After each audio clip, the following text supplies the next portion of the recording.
Neolithic age and the beginnings of food production. इस पूरे paragraph के लिए सिर्फ एक वर्ड इम्पॉर्टेंट है, वो है डोमेस्टिकेशन, यानी पालतूकरण। पालतू बनाना, किस चीज़ को पालतू बनाना? दो चीज़ों को, एक तो पौधों को और एक जानवरों को। अब हम जानते हैं कि अगर आप किसी जंगल में जाओगे और वहाँ किसी कुत्ते की कोई ब्रीड है, कोई प्रजाति है, तो वो थोड़ी ज़्यादा जंगली होगी, जंगल में सर्वाइव करने के हिसाब से वो थोड़ी ज़्यादा टफ होगी, ज़्यादा रफ होगे, वो ज़्यादा भौंकेगा, ज़्यादा तेज़ काटेगा या इस तरीके के।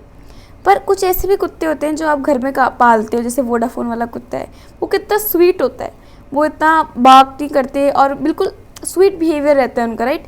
क्योंकि इतने सालों से उनको कंडीशन किया गया, धीरे धीरे उनको ऐसे ट्रेन किया गया है, बनाया गया है, वो अब उनके जीन्स में आ गया है कि वो इतने वाइल्डली बिहेव ना करे, राइट? क्योंकि उनको अब जंगल में सर्वाइव नहीं करना है, उनको उनके घर पे उनके खाने का, उनके पीने का, उनके सोने का इंतज़ाम कर दिया जाता है मालिक के द्वारा। तो वो अपनी बेसिक नीड्स को लेके इतने चिंतित नहीं है, इसलिए वो थोड़े से चिल्ड है, बस बेसिक लैंग्वेज में they are more chilled out. तो डोमेस्टिकेशन पौधों का कैसे हुआ और जानवरों का कैसे हुआ और ये क्यों किया इंसान ने, इसके बारे में जानते हैं।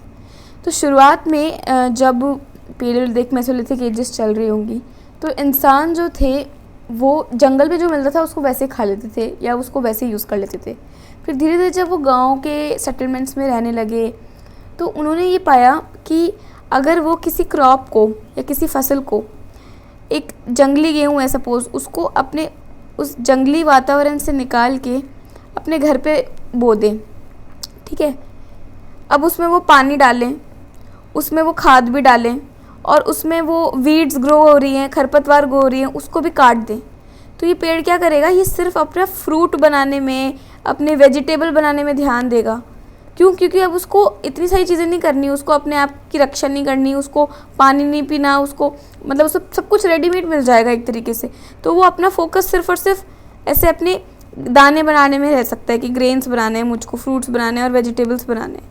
पर ये जो जंगल में जो ये पौधा है ना, इसको अपनी रक्षा खुद ही करनी है, इसको पानी भी खुद ही ढूंढना है, इसकी रूट्स को ज़रूरी नहीं है कोई इसे पानी डालेगा, इसको खरपतवार से भी खुद ही लड़ना है, इसको फर्टिलाइज़र भी खुद ही ढूंढना है, सॉइल में से सारे न्यूट्रिएंट्स खुद ही निकालने खोज के। तो इसका जो फ्रूट्स होंगे ना, उस पर इतना ध्यान नहीं जाता इसका, इसलिए फ्रूट्स कम पैदा होंगे, ग्रेन्स कम लगेंगे, इससे वेजिटेबल्स कम आएंगे। तो इंसान ने जब ये पाया ना कि ऐसा करने पर ये फ़ायदा हो रहा है, तो इंसान ये और चीज़ करने लग गया है। पहले गेहूँ के साथ किया, फिर जौ के साथ किया, फिर और भी सारी वेराइटीज़ के साथ करने लग गया। और इसी को बोलते हैं डोमेस्टिकेशन ऑफ प्लांट्स, कि कैसे एक जंगली पौधे को आप धीरे धीरे इंसानों के बेहतर यूज़ के लिए किस तरीके से इस्तेमाल कर सकते हो। सिमिलर वो उन्होंने एनिमल्स के साथ किया, सिमिलर उन्होंने प्लांट्स के साथ किया। ये हो गया domestication of plants and animals. और डोमेस्टिकेट करना एक बहुत छोटी चीज़ लग रही है सुनने में, पर एक बहुत बड़ा अचीवमेंट था, क्योंकि आप अपने इन्वायरमेंट को अपने तरह से ढालने की प्रोसेस स्टार्ट कर रहे हो। और ये एक फ़र्स्ट प्रोसेस थी। इसके बाद आने वाले टाइम में, आज तो देखिए हम इन्वायरमेंट को बारिश भी करा सकते हैं आर्टिफिशियली, इतना कंट्रोल है हमारे पास इन्वायरमेंट का। तो domestication of plants and animals was the first thing, पहली चीज़ जो इन्वायरमेंट से टैम्पर करने की ह्यूमंस ने स्टार्ट की थी। अगर बात करें न्यूलिथिक रेवोल्यूशन की, तो ये क्या एक टर्म है। न्यूलिथिक एज जो है उसमें बहुत सारी चीज़ें हो रही थी, क्योंकि मेसोलिथिक से अगर न्यूलिथिक की तरफ जाना है तो कोई चेंज तो होगा ही। तो ऐसा क्या था जो हमने उसको न्यूलिथिक बोला? तो ये कुछ पॉइंट्स थे जो हमें याद रखने हैं कि ये न्यूलिथिक एज में होने लगे थे। जैसे एक तो न्यूलिथिक एज में स्टोन टूल टेक्नोलॉजी ज़्यादा एडवांस हो गई थी। ऑफ कोर्स छोटे से कॉम्प्लेक्स ही होती जाएगी, छोटे से बेहतर ही होती जाएगी हर चीज़। तो स्टोन टूल टेक्नोलॉजी पहले से बेहतर हो गई थी, ठीक है। और अब ना ऐसे टूल्स बना रहे थे वो जो खेती में काम आए। तो उससे हिस्टोरियंस और आर्कियोलॉजिस्ट ऐसे स्पेसिफिकली पता लगा पाते हैं कि हाँ, अगर ऐसे टूल्स मिल रहे हैं तो ये खेती भी कर रहे होंगे। अब खेती भी कर रहे होंगे, हमने टूल्स से क्यों पता लगाया? क्योंकि हमारे पास ग्रेन्स के सारे सीड्स नहीं बचते ना। 8000 10 साल इतना सारा लंबा पीरियड होता है। ग्रेन्स वगैरह जो है वो डिकम्पोज हो जाते हैं, खा लिए जाते हैं, विंड के द्वारा, वाटर के द्वारा डिस्ट्रॉय कर दिए जाते हैं। पर स्टोन्स का कुछ नहीं होता है, इसलिए हम स्टोन्स को यूज़ करते हैं। इसके अलावा पॉटरी बहुत लार्ज स्केल पे यूज़ होने लगी थी धीरे धीरे।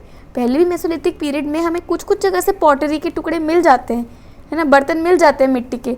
लेकिन अच्छे से पॉटरी का यूज़, मिट्टी के बर्तन बनाना अच्छे से लोग अब इस पीरियड में सीख गए थे। एक दूसरे को सिखा रहे थे, एक दूसरे के कॉन्टैक्ट में आ रहे थे तो सिखा रहे थे। और ज़्यादा सेडेंट्री लिविंग हो गई थी, एक ही जगह पे ज़्यादा टाइम रहने की। पहले तो लोग घूमते रहते थे कैंप्स में, अब एक ही जगह पे ज़्यादा एक्सटेंडेड पीरियड ऑफ टाइम के लिए रहने की टेंडेंसी बन गई थी। क्यों? क्योंकि अब फार्मिंग उनके हाथ में आ गई थी। अब फार्मिंग में हाथ पे है तो वो जब चाहें फूड का प्रोड्यूस किया उन्होंने और स्टोर करके रख लिया। अब उनको दर बदर भटकना नहीं पड़ेगा ना। अगर उनका खाना ख़त्म भी हो जाता है, उनके घर में चावल पड़े हैं, गेहूँ पड़े हैं, उठाया पकाया खा लिया, राइट। इस पूरे चेंज को, क्योंकि यहाँ इतनी सारी चीज़ें चेंज हो जाती है ना, और ये विलेज में रहने लग गए लोग और ये सेडेंट्री लिविंग प्रैक्टिस कर रहे हैं, पॉटरी बना रहे हैं, स्टोन्स उन्होंने भयंकर कर लिए, फार्मिंग कर रहे हैं, डोमेस्टिकेशन कर रहे हैं। तो इस पूरे चेंज को देखते हुए एक हिस्टोरियन है, एक आर्कियोलॉजिस्ट हिस्टोरियन है, गॉर्डन चिल्डे, इन्होंने नाम दिया इस पूरे प्रोसेस को न्योलिथिक रेवोल्यूशन। रेवोल्यूशन क्या होता है? रेवोल्यूशन एक कोई भी ऐसे तरीके का या प्रोसेस का नाम है जब आप जो चीज़ कर रहे हो ना, उस चीज़ को करने का पूरा तरीका बदल जाता है। जैसे अगर आप टेक्सटिंग कर रहे हो, अगर टेक्सटिंग आप पहले चिट्ठियाँ लिखते थे और अब फ़ोन आ गए, तो फ़ोन एक रेवोल्यूशन है, क्योंकि उसने हमारे चिट्ठी लिखने का तरीका पूरी तरीके से चेंज कर दिया है। एक दूसरे को मैसेज पहुँचाने का तरीका एक दूसरे से बदल दिया है एकदम। तो यहाँ पे रहने का पूरा ज़िंदगी बदल गई थी एक तरीके से, इसलिए इसको एक रेवोल्यूशन बोला है गॉर्डन चिल्डे ने।